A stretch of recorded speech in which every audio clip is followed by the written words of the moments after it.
اهو الترجمة تيست. تمام تمام، شكرا.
التليفونات سايلنت يا جماعه، ده اذنكم.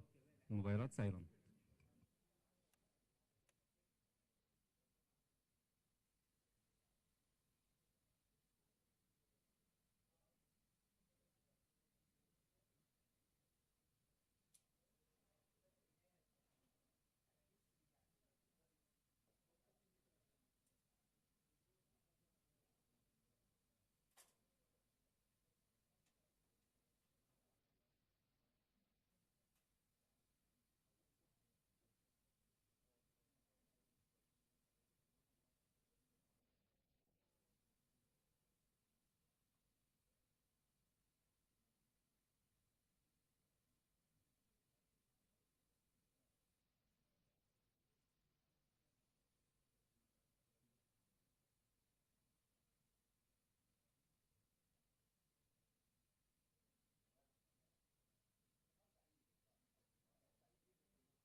مساء الخير.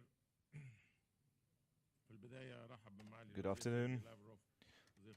First off, let me thank Minister Lavrov, Minister of Foreign Affairs of Russia, for visiting us in Cairo. This is a very important visit for us. Minister Lavrov will meet His Excellency President El-Sisi at the bilateral session of the talks, as well as the extended session of the talks, during which they will cover various issues. Russia and Egypt have historically extensive relations that have to do social, political and economic relations and matters We are planning to expand our relations based on mutual respect and the respect for international law. These are the foundations on which the relations between Russia and Egypt are based on. And these relations are being developed for the betterment of both nations. We have covered various issues across multiple sectors of the economy. We have multiple projects in the works. And for the mutual benefit of both countries, we have discussed a number of international issues, including the crisis in Ukraine. Egypt once again emphasized that the priority right now is to look for a diplomatic solution of the crisis. We need to reach ceasefire and start political and diplomatic dialogue. As a result, we could overcome the consequences of the crisis. The crisis had a serious effect on food security, on multiple other matters, on logistics. The international economy hasn't still fully recovered from the COVID-19 pandemic that started 2 years ago. We have also discussed the Palestinian issue and have talked about the ways to resolve the Israeli-Palestinian conflict. We take special care in honoring the rights of the Egyptian people. We have covered a number of other regional issues such as Syria, Iraq.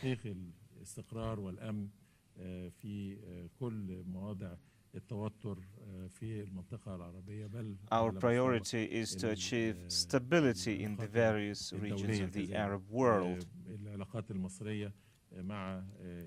Another matter that we discussed is Egypt's relations with BRICS, as well as the SCO, the Shanghai Cooperation Organization. We have covered our coordination within the United Nations on matters of mutual interest. Once again, I welcome Foreign Minister Lavrov here in Cairo, and we intend to continue to expand our cooperation in regional and international matters, as well as on the bilateral front for the betterment of both peoples. Thank you. Ladies and gentlemen,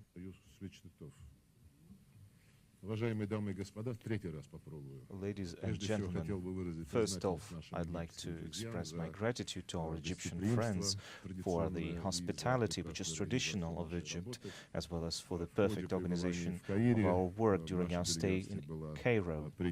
Our delegation was welcomed by President Al-Sisi, after which my colleague and I, Sameh Shoukry, held extensive talks.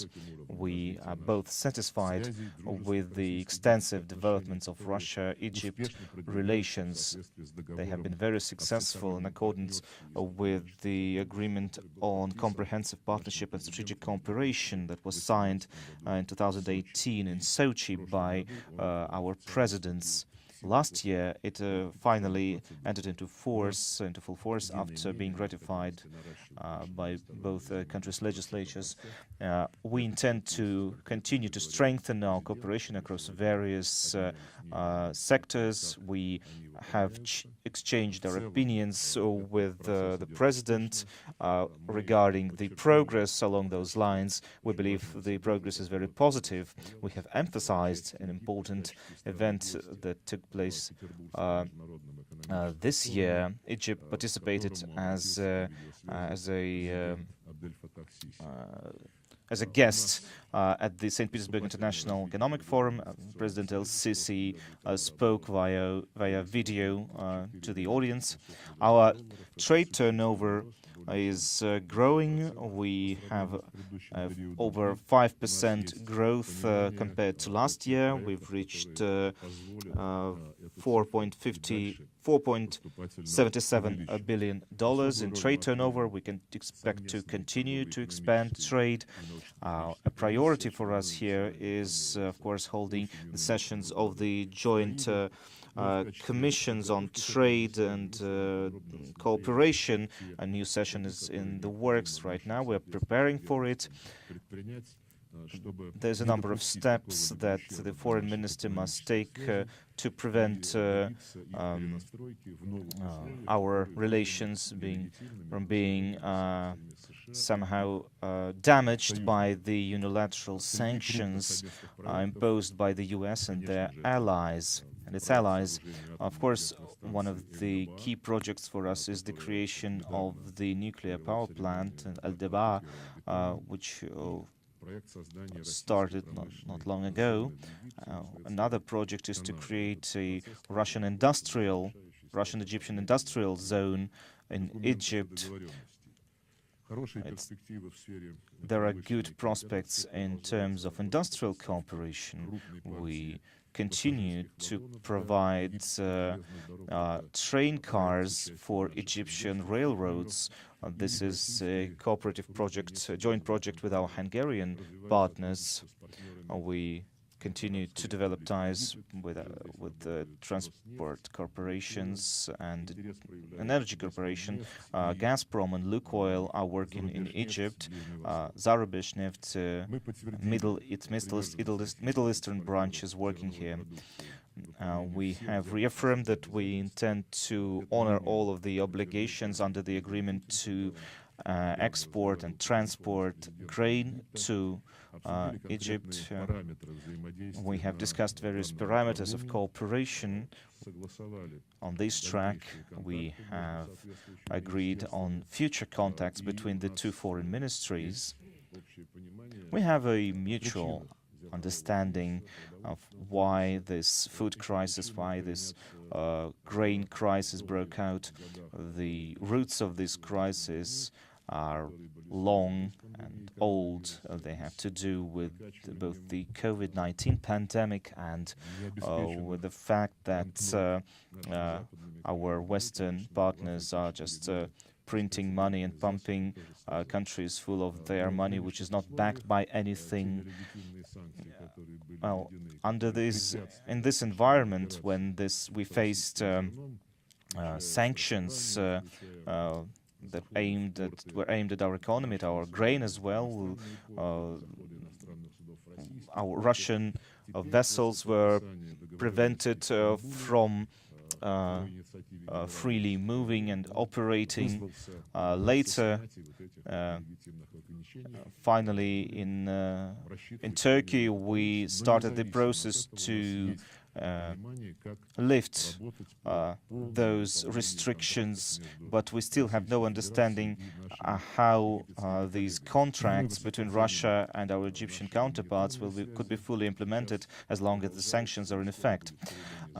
Currently, we are still we're coming to the conclusion of a cross-cultural year with Egypt. There has been a cultural forum organized by both parties. We continue to cooperate in the fight against the COVID-19 pandemic. Since the very start, Egypt registered both Sputnik V vaccine and Sputnik Light. Various athletes from Egypt and from other countries were able to use our vaccines, and now we are considering the possibility of organizing a new vaccine campaign against Omicron. And so our colleagues now also have our help with respect to diagnosing potential new diseases. So, of course, we discussed the situation in the Middle East. Our priority is to overcome the deadlock in the Israeli-Palestinian conflict. We believe that direct contacts must be restored between the parties. The Quartet and the League of Arab States must be part of the solution, and this all must be done on the basis of the two-state solution and the various international resolutions, including the Arab Peace Initiative and others. We spoke about Libya, where we believe that the UN's leading role must be enforced. To do that, we need to send a head of a mission into Libya who must have the full mandate there. Of course, the main task right now is to agree on the legal and contractual basis that will allow all of the forces, all of the powers in Libya to take part in the upcoming elections. In Syria, we also have aligning opinions. We believe that we need to respect the sovereignty of the Syrian Arab Republic, of the rights of its citizens to decide their own future. In that context, we shared our updates about the efforts of Russia in the Astana Troika. We spoke about the summit in Tehran, and we also discussed our activities that have to do with various international meetings on Syria in Astana. The latest of these meetings took place in June. We still believe that we need to encourage all sides to work diligently towards establishing a constitutional committee with the representation of the UN Secretary General. Syria must certainly return to the family of the Arab states, and I'm sure that this issue will be discussed in the nearest future at the UN level. My counterpart and I also discussed the progress of the Russian special military operation in Ukraine. Our Egyptian counterparts believe and they understand what's happening. They understand the context, the geopolitical environment, the foreign policies of the West aimed at dominating in international affairs, and Egypt stands for finding a peaceful solution as quickly as possible, with which must of course take into account the interests of all sides and be a just solution, also based on international law. Yes, of course, we have a lot of joint efforts within the UN. We have exchanged opinions on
Our conversation today was very useful, and we will continue to take specific steps on all the matters discussed today.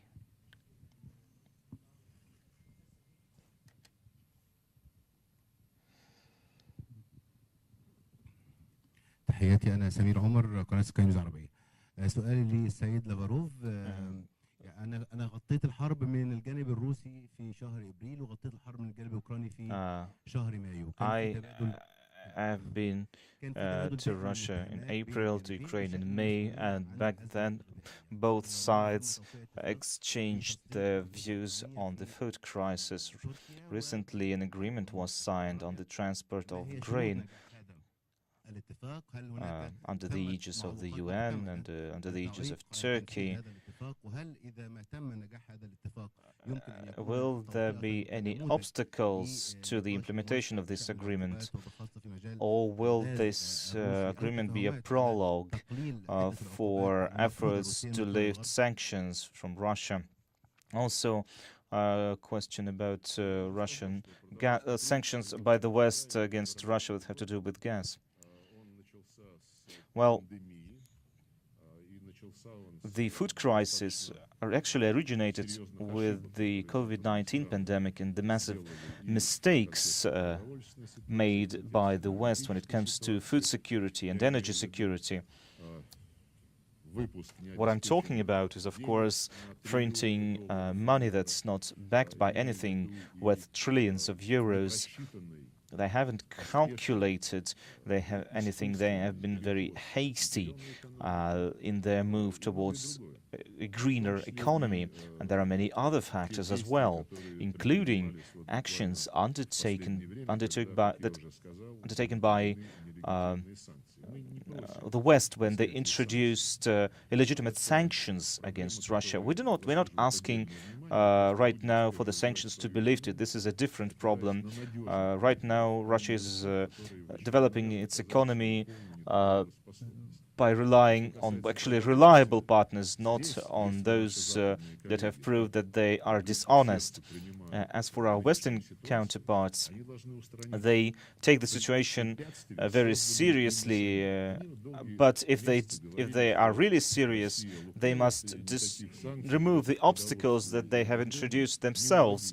They said that Russia has not been acting honestly when it comes to food exports, but if you really believe so, you shouldn't have introduced the sanctions, because when you introduce sanctions, the people and the companies that suffer are those that are in charge of payments, like the Russian Roselcos Bank, which was one of the first to be added to the sanctions list. Insurance companies suffer. In fact, these sanctions prevent Russian ships from coming into European ports, seaports, and prevent European ships from entering Russian seaports and taking the grain to export. So the agreement that was signed in Turkey was made at the initiative of the UN General Secretary General, and the package was of the agreement was made of two parts. First, the Ukrainian seaports must be all the obstacles must be removed from those seaports which were mined. There are mines there that were laid there by the Ukrainian army. And the second part is, of course, removing those restrictions imposed by the West. As for Ukrainian grain, the Russian Federation for months have called on everyone interested to use the humanitarian corridors that were launched in the Black Sea from our territorial waters to the Bosphorus Strait. These corridors guaranteed free and unabated travel of all ships carrying grain or other cargo. And we believed at the time that Ukraine would demine its waters to let its vessels get out of its territorial waters. There are dozens or hundreds of vessels, foreign vessels, still trapped there because of the mines. They cannot leave Ukrainian waters. One of the vessels is actually supposed to travel to Egypt to move grain there. But Ukraine is not planning to demine those waters. It says we would attack them. We said there will be no provocations when it comes to delivering grain. So we talked to our colleagues, and like you know, several days ago in Istanbul, an agreement was signed that deals with these matters. By the time the agreement was signed, some of our Western counterparts started doing everything to just solve the Ukrainian grain issue. But when it comes to the deliveries of Russian grain to the international markets, Russia actually delivers much more grain to the international markets than Ukraine. So they decided to postpone those issues. So we felt that the UN delegation in Istanbul was actually planning at some point to do that, to postpone the Russian grain issue. This was a direct violation of the idea expressed by the Secretary General. But by the end, we made it happen so that there are two sides to this agreement, for both the Russian and the Ukrainian grain. So there are guarantees that Ukrainians said they would demine their waters, and Russia will use its fleet, its navy, to guarantee security of the vessels carrying grain. And when there will be new vessels coming to Ukraine, there will be special commissions that will make sure that there are no weapons being brought by sea to Ukraine through these routes. You can see the documents for yourself if you want. Now, as for the exports of Russian grain, Secretary General said that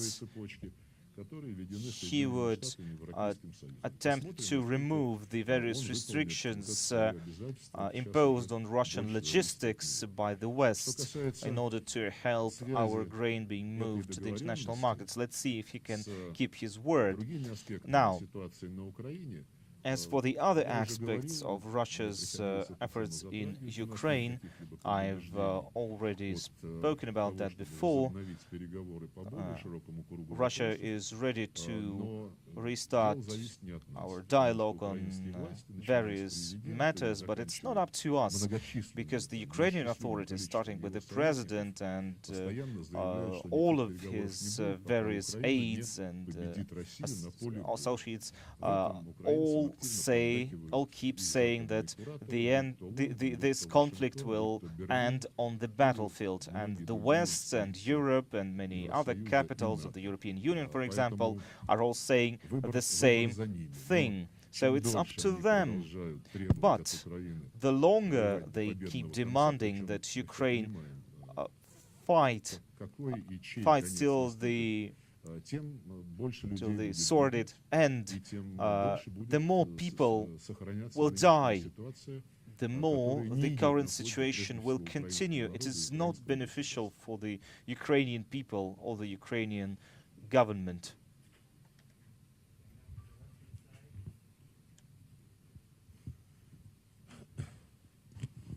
Good afternoon. My name is Maria Firoshina. My first question is to both ministers. What can you tell us about, can you update us on the preparations for the second Russia-Africa summit? And a question to Minister Lavrov. The US is being overly concerned about Russia's influence in the African continent. Recently, just days before, we heard statements by certain American senators and the nominee to lead US military's Africa Command. Why is this cooperation between Russia and Africa causing such concerns, such worries in Washington? Thank you. Well, speaking about the preparations for the Russia-Africa summit, we have an understanding that it will take place in next year. We have a constitutional committee, and it will be cooperating with our African friends in Addis Ababa. During my African tour, we will agree the major tracks, preparation tracks. In June, President of Senegal has been to Moscow. He met President Putin, and so they reached a certain strategic understanding of how we're going to work going forward. There is a number of matters that must be prepared, and we will be discussing trade, investment. We will cover issues that have to do with natural resources, with energy, with food security, and naturally cultural and humanitarian cooperation will also be on the agenda. We will continue to work towards resolving various conflicts on the African continent. As for your second question, or the question you addressed to me, I cannot comment on situations or episodes when certain individuals express their concerns that one sovereign state dares to talk to another sovereign state, especially when both states have a long history of solidarity, of cooperation on various international issues, of partnership. This is very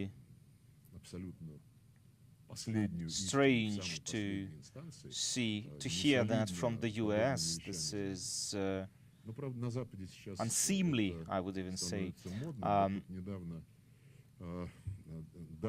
Actually, there's a new trend. We see the Ms. Baerbock, who is Foreign Minister of Germany, in an interview criticized President Erdogan, since he, as a member of NATO, dared to take a photo in Tehran alongside President Putin. When I was going here, I saw a protocol from the League of the Arab States, where I'll be going after this meeting. So this protocol had to do with the decision by Western ambassadors, by French, German, and others, to refuse to participate in the upcoming events. And so they said that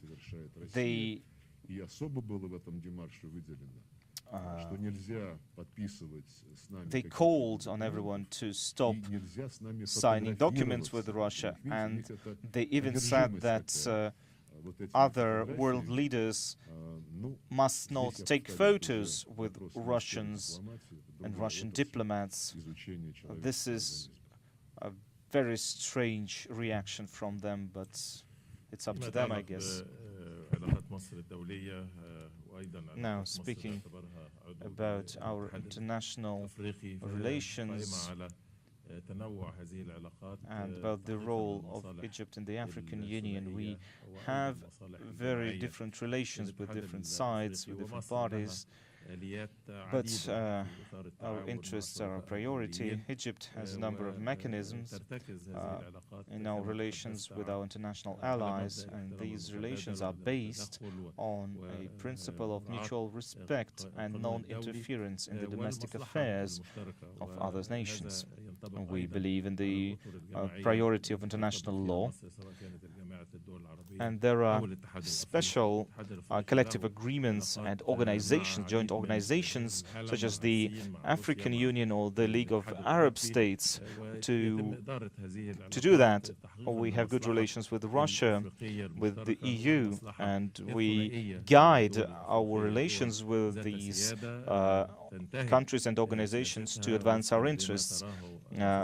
All countries of Africa have sovereignty, and they are free to choose their own policies, including foreign policies, in the interest of their people. Their priority is also stability and security in Africa. And to achieve mutual, regional and international security, we continue to work with our African partners in order to play this role at the highest level. And within the African Union, we're talking about launching a special summit, a special event. There will be consultations taking place, and as a result, a decision will be taken by politicians. Thank you so much for your attention.